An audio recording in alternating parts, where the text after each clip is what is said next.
I work for the Agency for Toxic Substances and Disease Registry. We're part of the U.S. Centers for Disease Control and Prevention. Fuel exhaust from gasoline, from things like that. You're not expecting anything better than what you normally have on a normal day. Right. Right? So that's the background level. Yeah. And you're saying that over here in Pensacola, the level has not been higher than what would be on a normal day. Every day, EPA sends its data to the Centers for Disease Control.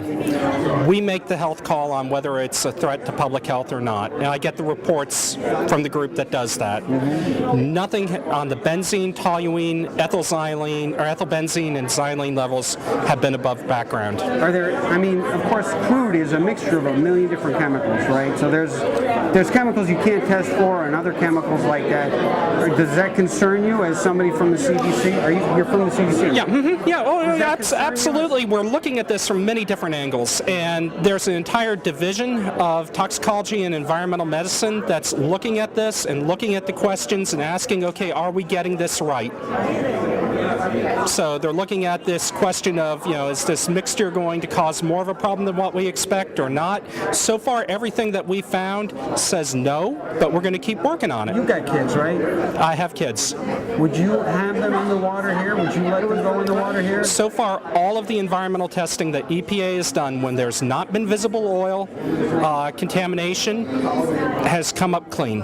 Would that be enough for you to take them down? And have they been in the water? If it was not, well, I don't have my kids down with me, but if I felt that I could have them swim and they were not getting oil on them, I would be perfectly fine. The issue is they have to come in contact with the oil to have a toxic effect. But isn't the oil dissolved in the water? I mean, isn't it, you can't see it, it's been dissolved in... Well, we can't see it, and we can't really detect it either with the environmental samples that have been taken by EPA. You can, if I went to the beach right now with sophisticated equipment and sampled the water here in Pensacola, and let's say maybe out 500 feet, I would find no trace of oil. Well, I don't know that right now. Okay, but if you visibly saw the oil, it would be at a level that I would personally be concerned about from a health standpoint, and that's consistent with all the messages that we've got. But you're saying if you don't see the oil, I swim out 200 feet, I don't see any oil.